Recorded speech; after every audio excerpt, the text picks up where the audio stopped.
Bonjour à tous, j'espère que vous allez bien. On se retrouve pour le brief du mardi 8 novembre 2022. On fera un petit point rapide Bitcoin. Je ne vais pas faire de brief aujourd'hui, mais bon, vu la volatilité, je pense qu'il y en a un qui est nécessaire.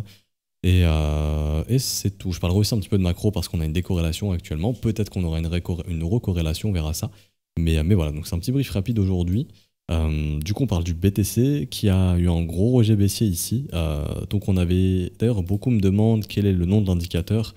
Actuellement, je ne l'ai plus parce que c'est un élève qui a modifié l'indicateur de base pour le customiser un petit peu, rajouter des périodes dessus.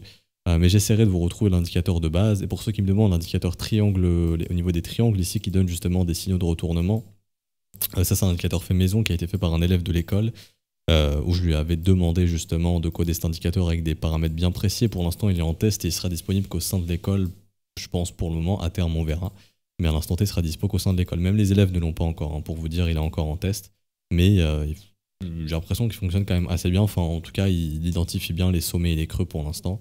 Euh, ou enfin, en tout cas, les potentiels signaux de retournement, quoi. Mais bon, il est encore en backtest, mais ouais, ça a l'air d'être quand même assez solide. Du coup, on revient sur l'analyse technique. Donc ici, vous avez en gros toutes les zones de stop. C'est identifié automatiquement. Donc c'est pas sorcier, hein. En gros, l'indicateur, il vient juste identifier les creux. Et il vous met des traits comme ça horizontaux. Euh, en fonction des creux tout simplement. Mais du coup, ce qui est hyper puissant, c'est que ça permet de voir très rapidement en fait où sont potentiellement les zones d'imbalance. Bon, ça après, il faut vérifier en regardant ici. Est-ce qu'il n'y a pas eu de retest? Ok, on n'a pas eu. Et aussi de regarder simplement, ok, j'ai plein de zones de stop ici. Mes prochaines zones de stop, elles sont où? Elles sont tout là-bas. Donc ça, c'est une zone dans laquelle le marché peut se reverse. En gros, ça voudrait dire que on vient capturer cette liquidité ici. Une fois que celle-ci est capturée, si jamais le marché montre des signes de retournement, ok, on retourne dans l'autre sens. Et du coup, vous avez simplement le topo actuellement, qui est que la zone de creux au niveau des stops, elle est ici. Donc c'est là où on peut capturer beaucoup de liquidité. Quelle liquidité? Les stop loss de tous les mecs qui sont ici.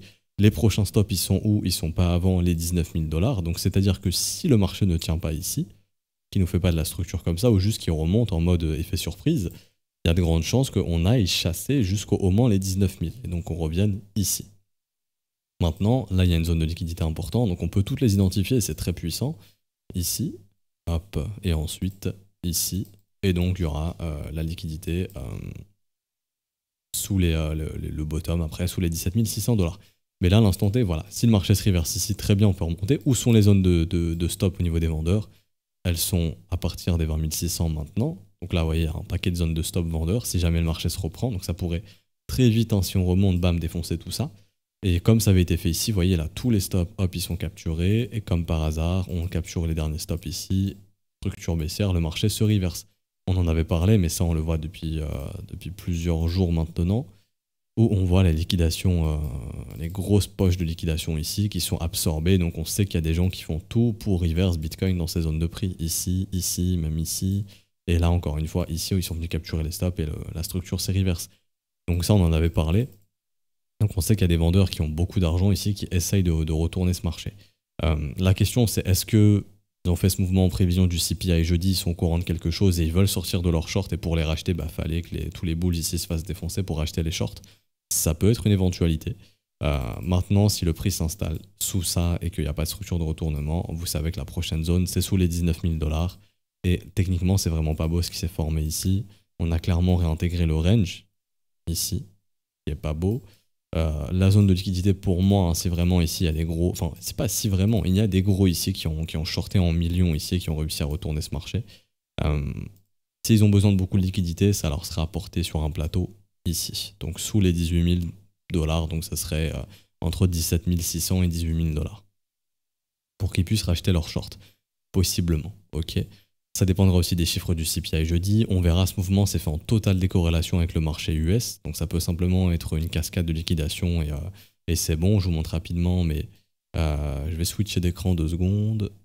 Hop, là on passe sur ExoCharts. Ça c'est ce que j'ai vu sur BitMEX tout à l'heure. Mais il y a un mec qui s'est fait sortir une sacrée position, enfin d'une position de 7,7 millions. Donc ici qui a été vendu au marché. Bon après j'ai été voir, bon là je suis en 1 minute. Enfin, personnellement, j'estime que c'est pas une ouverture de short, mais c'est quelqu'un qui a clôturé un long. Et on a sorti un gros acheteur sur BitMEX. Et donc l'opération, est-ce que c'était... Il y a des gros acheteurs qu'on doit dégager, donc il y a un mec qui construisait du long et qui avait une grosse position qui s'est fait sortir ici, qui s'est fait sauter son stop. Et du coup, ça a pu être acheté par quelqu'un d'autre ou des autres, très possiblement. Et on va, pour l'instant, depuis que ce mec s'est fait sortir ici sur BitMEX, le prix tient bien cette zone. Donc là, on est venu faire le taf, on a sorti quelqu'un dans les 19 400 à peu près. Et tant que cette zone, elle tient, il y a des possibilités pour que c'était l'opération, on dégage des gros acheteurs, et le marché se reverse. Même sur Bybit, on voit qu'il y a des grosses positions qui ont sauté, il y a des grosses liquidations qui ont sauté également, et pour l'instant, ces zones de prix, on est en train de les tenir. Maintenant, quand il y a des liquidations, il y a des acheteurs en face qui viennent acheter ces liquidations. La question, c'est est-ce qu'ils vont réussir à tenir la zone de prix? S'ils ne tiennent pas la zone de prix, ils se font coincer, et à ce moment-là, le marché pousse plus bas. C'est pareil, c'est ce que je vous montrais ici au niveau de l'order flow, où, je sais pas si j'en ai parlé hier, je pense, mais ici, il y a eu des ouvertures de position, donc il y a beaucoup de gens qui sont venus acheter et vendre. Mais rappelez-vous, on regarde toujours comment se comporte le prix. Si le prix il va sous les zones où l'open interest il a commencé à monter, c'est que c'est des acheteurs qui sont coincés. Et donc on en a profité pour les sortir. Et du coup, actuellement, tant qu'on reste aussi sous la box violette, il y a plein d'acheteurs qui sont coincés. Et l'objectif, ce serait d'essayer d'aller les rects tout simplement, hein, et d'essayer de pousser ce marché plus bas. Donc, pour faire simple, surveillez juste l'action du prix. Est-ce que Bitcoin il va réussir à se calmer et à nous former quelque chose comme ça aujourd'hui pour remonter? Si c'est le cas, ok, c'est très bien, les stops des acheteurs ont été bouffés, on retourne vers les résistances et on peut essayer d'aller squeeze des vendeurs et carrément aller vers les 22 000 $ à surveiller. En revanche, il n'y a pas de structure ici, que le marché continue de faiblir et qu'on vient ici et qu'il n'y a toujours pas de signaux de retournement, bon bah là ça sent le nettoyage ou ça dans la box rouge identifiée ici, donc sous les 18 100 $ environ. C'est pas bon parce qu'ici il y avait beaucoup de vendeurs qu'on avait accumulés qui sont bloqués. On leur donne l'opportunité de sortir, ça aussi on en avait parlé, mais il fallait surtout pas s'installer sous 20 000. Pour l'instant, on est en train de casser ces 20 000 $, donc là ça sent vraiment pas bon. Maintenant, on peut avoir un rebond. Si c'est un simple rebond et qu'on voit ça, là c'est vraiment mauvais aussi. Donc on va dire que la situation s'est dégradée. Après, si les gens deviennent bearish, short ici et que, comme je vous ai dit, hein, il y a des structures haussières, là ça serait haussier. Mais là, à l'instant T, il y a de gros signes bearish. Enfin, en gros, on a augmenté les probabilités malheureusement baissières pour aller chercher du 19 000, du 18 500, voire sous 18 000 $ tant qu'il n'y a pas de reprise ici. Parce que, comme je vous ai dit, c'est la zone où on est venu bouffer les stops. Les prochains stops, ils sont ici. Si le marché se reverse, c'est qu'il n'a pas besoin, enfin on va pas chercher les prochaines zones de liquidité, qu'on a eu assez de liquidité ici, que les acheteurs ont réussi à absorber assez de stops ici pour retourner ce marché. Par contre, si les mecs qui ont acheté ces stops et ces liquidations se font absorber, enfin se font défoncer, quoi, là ça ouvre les portes à avoir une continuation baissière. Mais ça vraiment, c'est pas du tout haussier. Il faudra aussi surveiller le sentiment ici court terme. Est-ce qu'on peut avoir un funding négatif qui s'installe comme ça, avec un open interest qui remonte, de l'absorption sur support, donc un support qui est créé avec un CVD qui chute. Là, ça pourrait indiquer de l'absorption pour le fameux short squeeze, le retournement et le retour vers les résistances. Donc tout ça, c'est à surveiller aujourd'hui. Donc je sais qu'il y a beaucoup de choses à surveiller. Il y a aussi le marché américain, et je vais y venir de suite. Mais le marché US, lui, il a pas du tout décroché hier, ni dans la nuit. Donc ça s'est fait pendant la session Asiat, je crois, ce mouvement baissier, il faut vérifier. Ça s'est fait quand 5 heures, ouais, fin de session asiatique. Enfin, pendant la session asiatique, ça s'est fait, ce mouvement baissier. Donc les Américains n'étaient pas présents. Mais il y a le futur qui cote quand même, et lui, le futur, bah, il s'est pas mangé une claque. Ici, je viens, mais on est sur le S&P 500 futur. Il enchaîne quelques petites bougies rouges, mais sans plus. Maintenant, la question, c'est est-ce que le Bitcoin il nous a spoil d'un retournement ici sur le S&P? Ça reste à voir. Le creux a pu se confirmer ici parce que la pattern de retournement s'est faite. Donc, tant qu'on évolue au-dessus des 3700 points, il y a des possibilités d'un S&P qui puisse partir sur la continuation. Si on repasse sous les 3700, c'est vraiment catastrophique. Les GAFAM ont des charts dégueulasses, le Nasdaq a une charte dégueulasse. Est-ce que le S&P est en train de suivre et du coup le Bitcoin nous a spoil sur la journée aujourd'hui du S&P 500? Ok, ça aussi c'est une grosse interrogation. Pourtant on avait aussi un dollar index qui continue de faiblir. Maintenant le dollar index ne s'enfonce toujours pas sous le creux ici. Il faut absolument venir faire un nouveau creux plus bas pour essayer d'inverser la dynamique. Sous 109,5 points environ, pour l'instant on n'y est pas. Si on y va, ça pourrait être bon signe pour les assets à risque, mais comme je vous montrais ma chart, je crois que c'était la semaine dernière, que j'ai au niveau des GAFAM, je crois que ça va être ici. Ouais, les GAFAM ont vraiment des charts immondes. Hein. Quand je parle des GAFAM, je parle d'Apple, Google, Microsoft, Amazon, Meta, donc anciennement Facebook, et du coup j'ai rajouté Tesla ici. Il y a Apple qui tient la baraque, on va dire, mais les autres, Google c'est moche, Microsoft c'est moche, Meta c'est moche, Amazon c'est dégueulasse aussi. Tesla, c'est en train de faire de l'épaule tête épaule long terme. Épaule, tête, épaule, c'est vraiment pas beau non plus.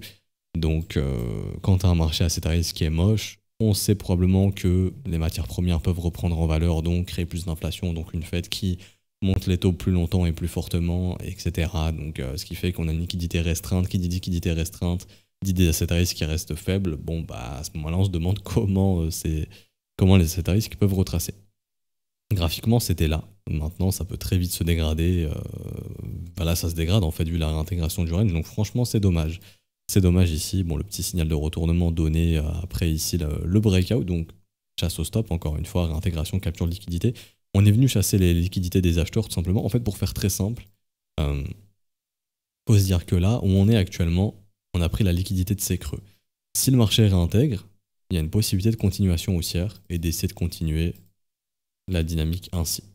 En revanche, si ici, comme je vous ai montré en court terme, il n'y a aucun signe de rebond et le marché ne veut pas du tout relancer, à ce moment-là, ça pue puisque l'objectif, c'est simplement de venir capturer la liquidité sous ces creux et sous ces creux également, donc dans cette zone rouge. Après, on verra. Le marché peut rester dans ce range, si jamais. Ok. Par contre, si on est toujours dans le fractal 2018, ici, hop, donc là, je vais en gros le déplacer un petit peu. Je ne vais pas le déplacer, mais en gros, voilà, on serait quelque part par là.